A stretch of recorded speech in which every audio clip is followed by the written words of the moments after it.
Themelimi i një vizioni. Nehemia 1, 1-2, 10. Nehemia kapitulli 1. Fjalët e Nehemias, birit të Hakaliahut. Ndodhi që në muajin e Kislevit, në vitin e 20, ndërsa unë ndodhesha në kalan e Suzas, arritin nga Juda Hanani, një nga vëllezërit e mi, bashk me disa burra të tjerë. Unë i pyeta lidhur me judejt që kishin shpëtuar, që ishin kthyer gjallë nga robëria dhe lidhur me Jerusalemin.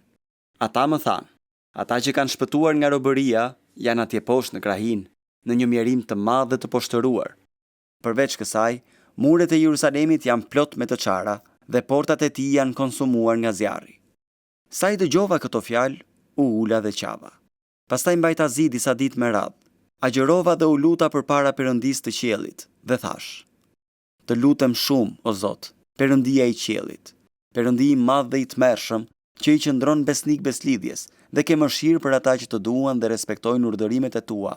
Qofshin veshët e tu të vëmendshëm dhe sytë e tu të hapur për të dëgjuar lutjen e shërbëtorit tënd, që tani ta drejton ty ditën dhe natën për bijtë e Izraelit, shërbëtor të tu, duke rrëfyer mëkatet e bijve të Izraelit që ne kemi kryer kundër teje. Po, unë dhe shtëpia e atit tim kemi mëkatuar. Jemi sjell shumë keq me ty dhe nuk kemi respektuar urdhërimet, statutet dhe dekretet që ti i ke urdhëruar Mojsiut, shërbëtorit tënd. Mbaje mend fjalën që i urdhërove Mojsiut, shërbëtorit tënd, duke i thënë: Në qoftë se do të mëkatoni, unë do t'ju shpërndaj midis popujve. Por në rast se do të ktheheni tek unë dhe do të respektoni urdhërimet e mia dhe do t'i zbatoni, edhe sikur njerëzit tuaj të shpërndar të jenë në kufit e qiellit, unë do t'i mbledh që andej dhe do t'i sjell përsëri në vendin që kam zgjedhur ku të banoj emri im. Tani këta janë shërbëtorët e tu dhe populli yt, që ti i ke çliruar me fuqinë tënde të madhe dhe me dorën tënde të fortë. O Zot, të lutem, qofshin veshët e tu të vëmendshëm ndaj lutjes së shërbëtorit tënd dhe lutjes së shërbëtorëve të tu, që ndjejnë kënaqësi kur kanë frikë prej emrit tënd. Jepi sot, të lutem, një sukses të mirë shërbëtorit tënd, duke bërë që ai të gjejë zemërbutësi në sytë e këtij njeriu. Unë atëherë isha kupëmbajtësi i mbretit. Në muajin e Nisanit, vitin e 20 të mbretit Artakserks, sapo e sollën verën para tij, unë e mora verën dhe ja zgjata atij. Unë nuk kisha qenë i trishtuar kurrë në praninë të tij. Prandaj mbreti më tha: Pse ke pamje të trishtuar, ndonse nuk je i sëmur? Kjo nuk mund të jetë veç se një trishtim i zemrës. Atëherë më zuri një frikë shumë e madhe dhe i thash mbretit: Roft mbreti për jetë. Si mund të mos jetë fytyra ime e trishtuar kur qyteti ku janë varrosur etërit e mi është shkatruar dhe portat e tij janë konsumuar nga zjarri? Mbreti më tha: Çfarë kërkon? Atëherë unë ju luta Perëndisë të qiellit dhe pastaj ju përgjigja mbretit: Në qoftë se kjo i pëlqen mbretit dhe shërbëtori yt ka gjetur mirëdashje në sytë e tu, më lejo të shkoj në Judë, në qytetin e varreve të etërve të mi, që ta rindërtoj atë. Mbreti më tha: Mbretëresha i rinte ulur në krah. Sa do të zgjas udhëtimi dhe kur do të kthehesh? Kështu i pëlqeu mbretit të më lërë të shkoj dhe unë i tregova një afat kohe. Pastaj i thash mbretit: Në rast se kështu i pëlqen mbretit, të më jepen letra për qeveritarët e krahinës Matan Lumit, që të më japin lejen e kalimit derisa të arrijë në Judë, dhe një letër për Asafin, mbikëqyrësin e pyllit të mbretit, që të më jap lëndën e drurit për të ndërtuar portat e qytetës së bashkuar me tempullin, për muret e qytetit dhe për shtëpinë në të cilën do të shkoj të banoj. Mbreti më dha letrat, sepse dora mirëdashëse e Perëndisë tim ishte mbi mua. Arrita kështu te qeveritarët e krahinës Matan Lumit dhe u dhash atyre letrat e mbretit. Me mua mbreti kishte dërguar një trup përcjellëse me komandant të ushtrisë dhe kalorës. Por kur Sanbalati, Horoniti dhe Tobiahu, shërbëtori amonit, e mësuan këtë gjë, u shqetësuan shumë, sepse kishte ardhur një burr që kërkonte të mirën e bijve të Izraelit. Ne lutemi që me Biblat tona të hapura në duar, ti të na flasësh sot, ndërkohë që ne vim nga një larmi rrethanash dhe vendesh. Të lutemi që të na tregosh sërish se çfarë do të thotë të përfshihemi në punën në të cilën na ke thirrur, sipas mënyrës që dëshiron ti. Na jep qartësi në mendime dhe në të shprehur. Na jep zemra të hapura për të vërtetën tënde dhe këmbë të gatshme për të ecur në shtegun e bindjes. Bëje këtë, sepse ne të lutemi në emrin e Jezusit. Amen. Nuk ka pikë dyshimi që mund të thoni se Nehemia jetoi vazhdimisht ballë për ballë me rrezikun. Në fakt, puna e tij e kërkonte këtë. Të qenët kupëmbajtësi i mbretit të jepte një qartësi të jashtëzakonshme. ishe ti që e pije i pari verën. Nëse ajo ishte e helmuar, kaq e kishe. Lam të mirë Nehemia dhe roft mbreti. Prandaj, për këtë pozitë të duhej të ishe një lloj personi shumë i zgjuar. Ai lloj personi të cilit nuk i shpëtonte asnjë hollësi. Duhej të ishe në gjendje ta dalloje karakterin dhe të kushtoje vëmendje të madhe atyre që ishin pranë, sidomos për faktin që pozita jote kishte një rëndësi kaq strategjike. Nehemia kishte një punë shumë të rëndësishme, dhe me këtë punë të rëndësishme vinin edhe përfitime të mëdha. Ai jetonte në një vend mjaft të rehatshëm, ku jo vetëm që kishte kontakt me njerëz në pushtet, por edhe ai vetë zotëronte një masë të konsiderueshme ndikimi. Ai na prezantohet vetëm me disa fjalë. Në fillim të librit na thuhet se kush është ai, Nehemia, biri i Hilkijahut, dhe nuk na thuhet gjë tjetër. Ai nuk kishte ndonjë prejardhje madhështore për të cilën të na flitet. Me pak fjalë, ai ishte dikush pa ndonjë nam të madh, sikurse shumë prej nesh. Si shumë prej nesh. Në fund të fundit, si të gjithë ne. Kur ndodhin këto ngjarje, na thuhet që ishte dimër. Ishte muaji dhjetor i vitit të 20 të mbretërimit të mbretit. Bëhet fjalë për pjesën e 2 të shekullit të 5 para Krishtit. Ka kaluar shumë kohë. Dëshira dhe shqetësimi i madh i Nehemias ishte shumë larg vendit ku ai punonte. Nehemia ishte në Suza, kryeqyteti i perandorisë medo-persiane, një vend i cili ishte qendra e aktivitetit të botës asaj kohe. Nehemia gjendej në një pozitë strategjike, por ishte shumë larg asaj që ishte vërtet e rëndësishme për të. Në këtë pasazh, mësojmë se atij i erdhën për vizitë një nga vëllezrit dhe disa prej miqve të tij. Dhe nëse keni jetuar në Mërgim, e dini se sa gjë e veçantë që është kjo. Është kënaqësi e madhe të vinë lajme të reja. Ndoshta do të sjellin gazetat, do të zbulosh se çfarë po ndodh me ekipet e tua të parapëlqyera. Do të jesh në gjendje të pyesësh se si janë njerëzit kryesor të komunitetit që ke lënë pas. Ky është një rast i mrekullueshëm. Për 14 vjet i kanë pritur me padurim njerëzit që zbrisnin nga avioni dhe sillnin me vete kopje të gazetave London Times dhe Daily Telegraph, pikërisht për të njëjtat arsye. Ka shumë rëndësi për mua kur dikush nga familja vjen për të më vizituar, sepse kjo më kthen në shpirt në një zonë në të cilën jo vetëm që kam rrënjët e mia, por edhe për të cilën ndiej një interesim të vazhdueshëm dhe të thellë. Kështu pra, ai lexon dhe mëson se çfarë po ndodh mes popullit të Perëndisë në vendin e Perëndisë. As koha dhe as largësia nuk kanë qenë në gjendje t'i dobësojnë shqetësimet e thella të jetës së tij. Lajmet nuk ishin të mira. Këto lexojmë në pasazh. Informacioni u përshkrua me fjalë si të mbijetuarit, mjerim, poshtërim, konsumuar nga zjarri dhe me të çara. Me siguri që ai do t'i kishte duruar më lehtë goditjet ndaj trupit të tij sesa këto goditje ndaj zemrës dhe mendjes së tij, teksa mendonte për popullin që e kishte lënë pas në këtë situatë. Do ta marr për të mirëqenë domethënien historike të këtyre ngjarjeve, sepse do t'i keni studiuar vetë. Sidoqoftë, juve që i keni harruar, do t'ju jap një përmbledhje të shpejtë për t'ju rifreskuar. Nuk dua të mendoni se në një farë mënyre unë jam historian i dhjatës së vjetër dhe madje as që jam historian fare. Më pëlqen historia dhe lexova histori në shkollën fillore. Mësuesi im i historisë quhej Norman Salmon. Ai më nguliti disa gjëra, një prej të cilave ishte një ngjarje që nuk duhet ta harroj kurrë. Qyteti i Brayfordit fitoi kupën e futbollit në vitin 1911. Nga të gjitha ato që mësova gjatë 5 vjetëve që e kisha mësues, e vetmja gjë të cilën nuk e kam harruar është ajo që sapo ju thash. Prandaj nuk po përpiqem t'ju bëj përshtypje. Edhe ju mund ta gjeni vetë këtë informacion. Kujtoni që ishte viti 722 para Krishtit, kur asirianët pushtuan Izraelin. Kjo ishte mbretëria e Veriut. Si rezultat i pushtimit të tij, një pjesë e popullit në veri vendosi që t'ia mbathte në jug, domethënë në Jud. Prandaj pati një emigrim të madh, një lëvizje të madhe njerëzish. Ata u vendosën në Jud, por Juda nuk po ecte mirë në marrëdhënien e vet me fjalën e Perëndisë. Ata u tallën me lajmëtarët e tij. Ata i përbuzën fjalët e tij dhe i përqeshën profetët e tij. Prandaj, si reagim ndaj premtimit të Perëndisë, në vitin 586 para Krishtit, përballemi me gjykimin, pushtimin, zinxhirët, skllavërinë dhe një marshim prej 1400 kilometrash drejt robërisë babilonase. Sërish, populli i Perëndisë është në mërgim. Ata po jetojnë në një pushtet të huaj, ashtu si kurse etrit e tyre kishin jetuar në Egjipt. Gjatë kësaj periudhe u shkruan disa prej psalmeve, për shembull, Psalmi 137. Atje, pranë lumeve të Babilonisë, rrinim ulur dhe qanim. Si mund të këndonim këngët e Zotit në një vend të huaj? Këto fjalë po i shkruanin në përvojën e tyre të mërgimit. Pastaj, në vitin 539 para Krishtit, Babilonia u pushtuan nga Kiri. Ai miratoi politikën e riattësimit, duke lejuar që një numër I caktuar popujsh të ktheheshin në vendin e tyre të origjinës. Kjo përshkruhet për ne në 6 kapitujt e parë të librit të Ezdras. Atje lexoni se si një grup I vogël njerëzish u kthyen.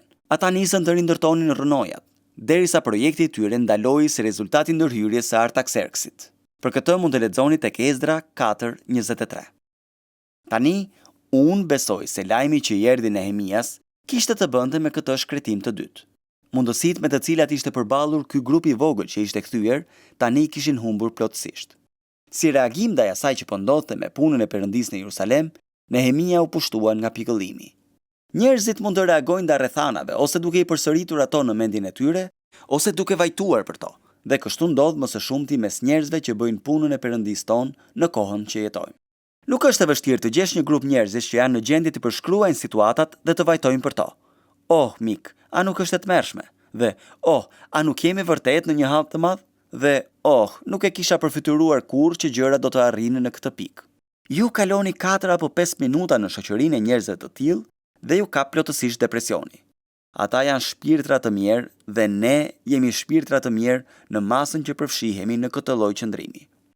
Jo se duhet të jemi triumfalist, fanatik ose jo realist, por që ne gjithmonë duhet të shqyrtojmë situatat në kish. Në kishat tona dhe në punën për të cilën na ka thirrur Perëndia, në dritën e faktit se kush është Perëndia, dhe duke e parë Perëndin në gjithë lavdinë e tij, e njeriu në hallin e tij. Sa herë që në skenën e historisë njerëzore, kur drita duket se pothuajse është shuar dhe kur rrethanat duken se janë më të errtat, ndodh që Perëndia pasi e ka kalitur dikë pa dijenin e të tjerëve, e ngre atë person dhe e nxjerr në skenë në atë çast, në atë kohë. Ajo që nevojitej në këtë rrethan ishte një burr I cili mund të sillte një ndryshim. Dikush tha, bota do t'ja hap gjithmonë udhën atij që e di se ku po shkon. Është e qartë që sikurse do ta shohim, Nehemia ishte dikush që mund të ballafaqohej me rënimin dhe dëshpërimin, I cili jo vetëm që mund të ballafaqohej, por edhe mund të çante përpara. Ai ishte dikush që mund të themelonte një vizion. Kur them të themelonte një vizion, nuk e kam fjalën për një person që mund të flasë në termat e mundësive dramatike, por e kam fjalën për dikë që mund ta sillte të vërtetën e Perëndisë për të pasur ndikim në rrethanat e së tanishmes në mënyrë të tillë që ai ishte në gjendje të inkurajonte ata që ishin pranë tij të bëheshin partner në vetë punën e Perëndisë. Këto mund ta ilustrojmë. Nuk do të kalojmë kohë për ta bërë këtë gjë, por mund ta ilustrojmë. Jo vetëm nga tregimi biblik, por mund ta ilustrojmë qartë edhe nga historia e kishës. Shumë prej kishave tona kanë një mangësi të thellë në vizion. Ne përsërisim lajka dhe klishe, por nëse vërtet përpiqesh të ulesh në nivelin e asaj që po bëjmë, nuk jemi të sigurt nëse e dimë se çfarë po bëjmë. Ne jemi pak si ajo kisha e cila vendosi që të ngrinte një ndërtesë të re. U mblodhën bashkë dhe I morën vendimet si bashkësi. Ata morën 4 vendime. 1. Do të ngrem një ndërtesë të re për kishën. 2. Ndërtesa e re do të ngrihet aty ku është ndërtesa e vjetër. 3. Materialet nga ndërtesa e vjetër do të përdoren për të ngritur ndërtesën e re. Dhe 4. Do të vazhdojmë ta përdorim ndërtesën e vjetër derisa të ndërtojmë të ren. A ju duket habi pastaj që nuk po arrim asgjë? Kështu, Perëndia e vendosi dorën e tij mbi një burr të zakonshëm, me një dhunti të jashtëzakonshme për një përgjegjësi të jashtëzakonshme. Kjo është mënyra se si ai zgjedh ta bëjë, përmes njerëzve të zakonshëm, të cilëve u jep dhunti të jashtëzakonshme për të përballur me sfida të jashtëzakonshme. Ka të ngjarë që në situata të tilla e jeton jetën edhe shumica prej nesh. Prandaj bëjmë mirë të marrim parasysh modelin që na jepet nga Nehemia. Reagimi I Nehemias. Vajtimi. Dëshiroj t'ju vënë në duke disa gjëra, duke ju inkurajuar që së pari të vini re reagimin e tij. Reagimin e tij. Si I dëgjova këto gjëra, thot ai në vargun 4. Mënyra se si reagojmë ju dhe unë ndaj rrethanave tregon shumë për ne. Kjo vlen sidomos për ne që na janë besuar pozita përgjegjësie. Ne kemi sfida të veçanta në këtë fushë, për shkak të mënyrës se si reagimet tona do të ndikojnë reagimet e njerëzve të tjerë. Askush nuk jeton për veten dhe askush nuk vdes për veten. Dhe sigurisht që në udhëheqje përballemi me një sfidë reale. Ndoshta mes nesh kemi disa pilotë të kompanive ajrore, por gjithmonë jam mahnitur kur jemi përballur me disa prej turbulencave më të forta që mendonin se një avion mund t'u bëjë ballë. Kur, më në fund, dëgjoni zërin e kapitenit. Ai vjen gjithmonë me një përmbajtje të tillë. Zonja dhe zotrinj, ju kërkoj ndjes për atë tronditjen e vogël. Tavani është përkatur me kafe. Njerëzit kanë shpërthyer në ulërima dhe, në të njëjtën kohë, janë bërë takime lutjeje me njerëz të cilët asgjë besojnë në Perëndin. Dhe në fund, ai del dhe thotë, ju kërkoj ndjes për atë tronditjen e vogël. Apo në një rast tjetër, kur na u desh të ngrihemi sërish në ajër me një Boeing 747 nga Londra për në Pittsburgh. Ishim vetëm 5 kilometra larg pistës, kur piloti e ngriti sërish avionin. Fëmia që ishte ulur para meje filloi të ulëriste, nuk dua të vdes, mami, nuk dua të vdes. Kjo ishte një situatë shumë e keqe. Pasi edhe unë doja të ulërisja të njëjtën gjë. Më në fund, kur u ngritëm sërish në lartësitë e errta, zëri i kapitenit u dëgjua sërish duke thënë, më vjen keq që më duhet ju jap një tur të horizontit të Pittsburghut sonte. Kjo gjë më qetësoi vërtet. Nëse ai do të kishte thënë, au, uf, do të kisha bërë edhe unë si ai fëmijë. Tani, kur mendoni për ata burrat që shkuan për të hetuar vendin, ata që u dërguan nga udhëheqja e Izraelit në librin e numrave, 12 burra që u dërguan për të zbuluar Kanaanin, siç thotë edhe kënga e fëmijëve, 10 ishin të ligj, 2 ishin të mirë, të gjithë ata panë të njëjtat gjëra. Të gjithë përjetuan të njëjtin vend, të gjithë u përballen me të njëjtat sfida. Të gjithë ishin të vetëdijshëm për të njëjtat mundësi dhe 10 prej tyre thanë, ndryshim plani, nuk duhet ta bëjmë këtë. Nuk mund të bëhet. Në atë vend ka gjigant. Mirë po, 2 prej tyre thanë, me Perëndin mund ta pushtojmë vendin. Këta ishin Kalebi dhe Jozueu. Raporti më duket që është i njëjti, si në mbledhjet tuaja, ashtu dhe kudo tjetër. Nëse mbledh 12 burra, 10 prej tyre e dim se nuk mund të bëhet dhe udhëheqjes i duhet të jetë gati të çohet dhe të reagojë në një mënyrë tjetër. Prandaj, reagimi i Nehemias është shembull për ne. Vini re thellësinë e përkushtimit të tij dhe gjerësinë dhe mshurisë së tij. Ky nuk është një vajtim formal nga ana e tij. Siç do ta shohim, ky nuk është një shqetësim nga ana e Nehemias për ndërtesat, muret dhe portat. Ai nuk po vajtonte për arsye se muret ishin rrëzuar. Ai po vajtonte për shkak të asaj që përfaqësonin muret e rrëzuara. Duke qenë se lavdia e Perëndis po shkelej me këmbë mbi kodrat e Judes, të gjithë popujt po e shihnin këtë skenë dhe po thoshin: "Ha pra, ku është Perëndia juaj?" Kjo ishte pikërisht ajo që po bënin burrat dhe gratë. Javën e kaluar isha sërish në qytetin tim, në Glasgow, dhe vazhdimisht po shihja ndërtesa kishash që janë kthyer në xhami. Në qytetin ku rrita me moton, le të lulëzoj Glasgow nga predikimi i fjalës dhe nga lavdërimi i emrit të tij. Po kishat, më kuptoni, nuk shqetësohen për ndërtesat, nuk e vras mendjen për to, por shqetësohen për atë që ato përfaqësojnë. Nëse e keni lexuar komentarin e John Stottit për librin e veprave të apostujve, kur ai përshkruan se si Pali shkoi në Athinë, ju kujtohet, po e marr për të mirëqenë që e keni lexuar, dhe nëse nuk e keni lexuar, duhet të lexoni këtë pasazh te Veprat 17. Është i mrekullueshëm. Aty Pali flet se si shkoi në një qytet madhështor dhe se si nuk ishte bukuria e qytetit dhe as dimensioni arkitekturor i tij që atë i shpoi zemrën. Ishte fakti i idhujtarisë në atë vend. Si edhe paperëndishmëria e tij bashkë me varfërinë e skajshme të realitetit frymëror, të cilat e trazuan deri në thelb të qenies së tij. Në librin e tij, Stotti thot: "Kur ishte hera e fundit që ndonjë nga ne shkoi në një qytet bashkëkohor perëndimor dhe u trishtua deri në thelb të qenies së vet, për shkak të zbrazëtisë tragjike të kishës së Perëndis në kohën dhe brezin ton? Ju e kuptoni që duhet fryma e Perëndis për të krijuar atë lloj reagimi në jetën e një burri apo një gruaje. Ky nuk është një reagim i natyrshëm. Ky është një reagim i mbinatyrshëm. Kjo pra e dallonte Nehemian si një burr me vizion mes popullit që ishte përballur me të njëjtat rrethana, por që nuk reagoi një lloj. Ai u ul, ai vajtoi. Kush do të vajtoi për takimin 22 minutësh? Do të ishte për të qeshur nëse gjendja nuk do të ishte vërtet kaq tragjike, apo jo? Nuk dua të vite ju si profeti Amos. Ama e besoj se pa një lëvizje vërtet të madhe të frymës së Perëndis në këtë vend, ka të ngjarë që jemi më pak se një çerek shekulli larg përsëritjes së rënies së Evropës perëndimore. Nëse do të jemi gjallë në atë kohë, ndoshta zbrazëtia dhe vdekja e ungjillorizmit të humbur do të na bëjnë të vajtojmë. Duhet ta kuptoni se gjëja kryesore është që kemi nevojë për atë dimension të kuptuarit, si burrat e Isakarit, që t'i kujtojmë kohët në të cilat jetojmë, dhe po ashtu të kuptojmë Perëndin që sundon mbi kohrat.